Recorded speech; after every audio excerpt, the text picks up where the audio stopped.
Okay, here's a quick one. Show that the roots of the equation x into x minus 3m is equal to minus 5m squared are what? Are non-real if m cannot be 0. So the typical thing is we write the equation in standard form. So as we go, we distribute the x into the x into minus 3m, we get x squared minus 3mx, which is equal to this minus 5m squared. We transpose it, we get the plus 5m squared, which is equal to 0.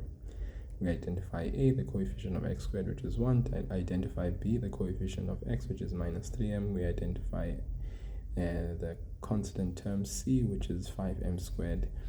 Okay, the only term that has the variable, other variable and not x. Then we write down delta is equal to b squared minus 4. We substitute in the place of b minus 3m. Then we put squared minus 4 into a. A is 1. C is 5m squared. Then if we apply the square to the negative sign, it becomes positive, because any even exponent applied to a negative sign inside a bracket is positive. 3 squared is 9. M squared becomes obviously m squared minus 4 times 1 is 4, negative 4 because of the negative, and the negative 4 times 5 gives you negative 20m squared. We subtract these. 9m squared minus 20m squared gives us negative 11m squared.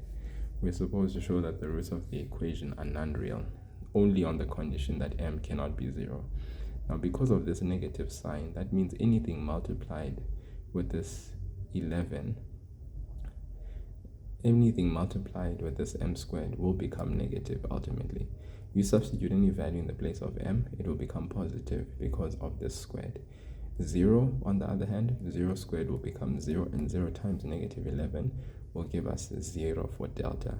When delta is equal to 0, it means that the roots are equal. We can't have that. We want that the roots be non-real. And if m is not 0, that means that we avoid the roots being equal. So the roots will always be non-real as long as we are not substituting m being 0 there. So that means delta is always going to be less than 0.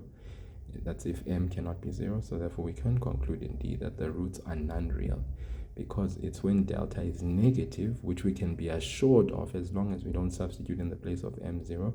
If we substitute any other number, that number that will become positive because of the squared multiplied with something that's negative will always give us something less than 0. So therefore we can conclude, because delta is less than 0, that the roots are non-real as long as m is not 0. Okay.